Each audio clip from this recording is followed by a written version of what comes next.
ओम नमः चंडिकाय। चंडिका देवी को नमस्कार है। मार्कंडे जी कहते हैं, विशुद्ध ज्ञान ही जिनका शरीर है, तीनों वेद ही जिनके तीन दिव्य नेत्र हैं, जो कल्याण प्राप्ति के हेतु हैं तथा अपने मस्तक पर अर्ध चंद्र का मुकुट धारण करते हैं, उन भगवान शिव को नमस्कार है। मंत्रों का जो अभिकीलक है, अर्थात मंत्रों की सिद्धि में विघ्न उपस्थित करने वाले शाप रूपी कीलक का जो निवारण करने वाला है, उस सप्तशती स्तोत्र को संपूर्ण रूप से जानना चाहिए और जानकर ही उसकी उपासना करनी चाहिए। यद्यपि सप्तशती के अतिरिक्त अन्य मंत्रों के जप में भी जो निरंतर लगा रहता है, वह भी कल्याण का भागी होता है। उसे भी उच्चाटन आदि कर्म सिद्ध होते हैं तथा उसे भी समस्त दुर्लभ वस्तुओं की प्राप्ति होती है।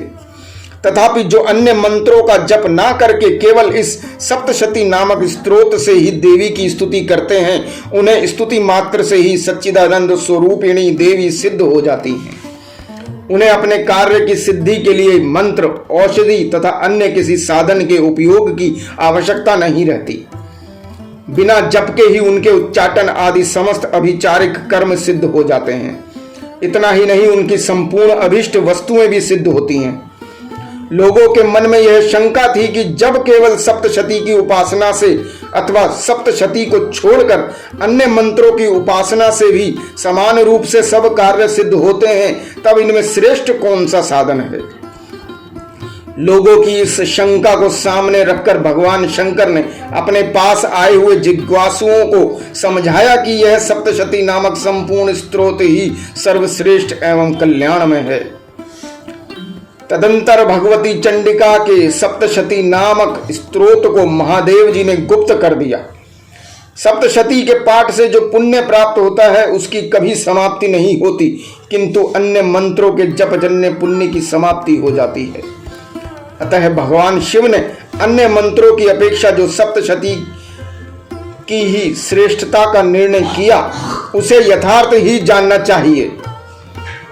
अन्य मंत्रों का जप करने वाला पुरुष भी यदि सप्तशती के स्तोत्र और जप का अनुष्ठान कर ले, तो वह भी पूर्ण रूप से ही कल्याण का भागी होता है।